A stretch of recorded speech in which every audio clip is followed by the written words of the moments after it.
Alright guys, thanks for sticking around. I wanted to show you some of the modifications that I made to this vehicle prior to shooting this video. The reason I did it prior to shooting this is because I already have a video up for my Dune Thunder. Now if you guys watched that video, if you've seen it already, this one pretty much performs the same way. Same spec with motor, same spec with pinion size. Everything's pretty much the same. So that's kind of what you could expect, stock performance of this vehicle out of the box. You can already see that I've made some modifications to tires. Now these are from a Survivor MT by Haiboxing. I had 2 sets of tires. These tend to work out a lot better. A little bit more cushion on these, a better grip, a little bit softer compound as well. So that in and of itself is a performance upgrade.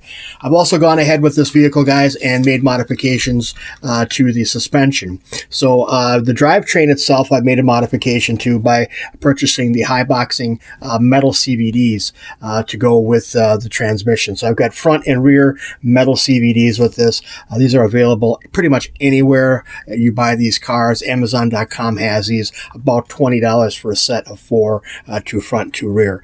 I also went ahead and got the Haiboxing approved or built shock absorbers. These are aluminum body, oil filled, nice progressive spring rate on here. I filled these with 40 weight synthetic oil, really plush, really nice. They also have a adjusting knob on here so you can adjust the preload to your liking. So very cool there.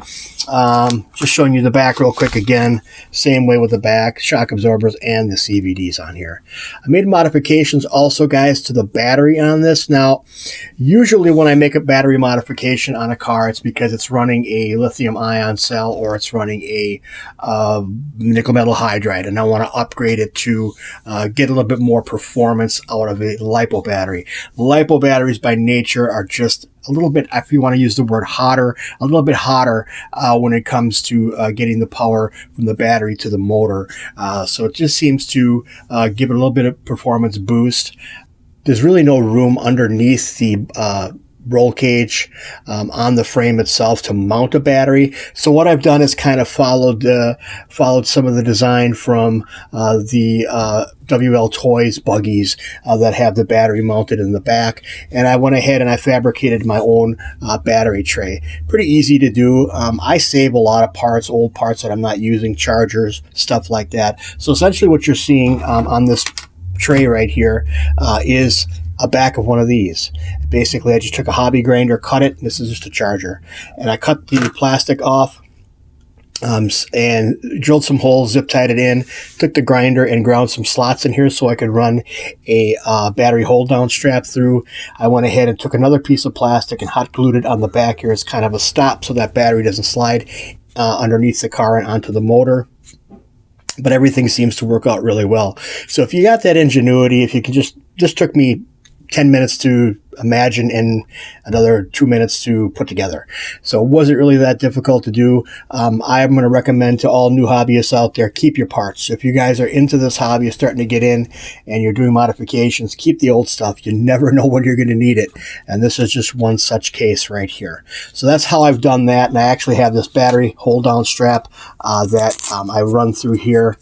And this will go through and zip it, actually Velcro the battery in place. Works out pretty good, guys. Let me show you the modification for underneath here now.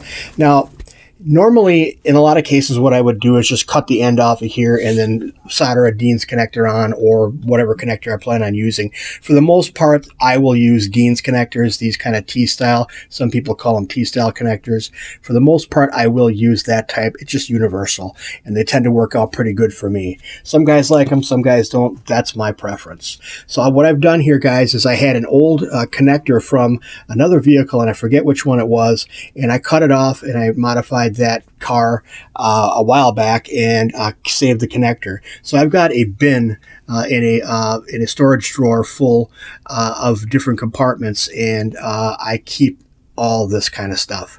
And this is one of the reasons why. Now, this just happens to fit into the power connector, so it works out perfectly. What I do then, guys, is I plug this in here, and then I can use my LiPo battery. Now these are 1550 milliamp per hour, 35C discharge on these, 7.4 volt. Works out really nicely. Dean's connector on here. So I just kind of thread this through up on top here, and I won't get into any big detail on that. And then I plug it in underneath, tuck it under, and it's out of the way. Works out really, really nicely. So that is what I've been using on this. Now, when I do my upgrade to brushless on here, I'm going to be running 3S from time to time. So I will maybe be making another modification to the battery tray to accommodate a bigger 3S battery. I don't know for sure. That remains to be seen. What's nice about this setup too, guys, is this does come out of here, and I can go ahead and connect this to my 18650 pod batteries that are on the side here, my cell batteries. So either way I run it, I haven't butchered anything. I kept the integrity of the vehicle, and everything's working out nicely.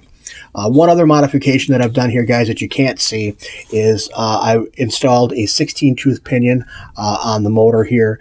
This motor setup on here, if you ever take one of these apart, you'll see that how this is mounted inside. This is a little like frame that the motor sits inside of, and there's a flat piece of plastic molded onto this frame that has different holes.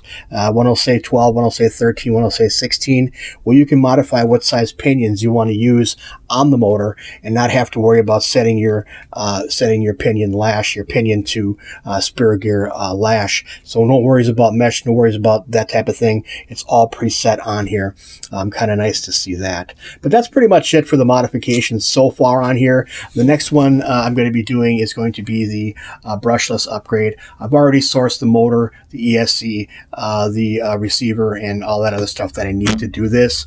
But that's going to be a work in progress. That's going to be a little bit down the line once I get the money together to purchase those parts. Hey guys, if you haven't already subscribed, go ahead and hit that subscribe button for me. It doesn't cost you a penny, helps me out a ton. And don't forget to hit that notification bell as well so you get all my content as soon as I upload it to YouTube. Thanks everybody for stopping by. We'll see you all in the next one, and God bless the Republic.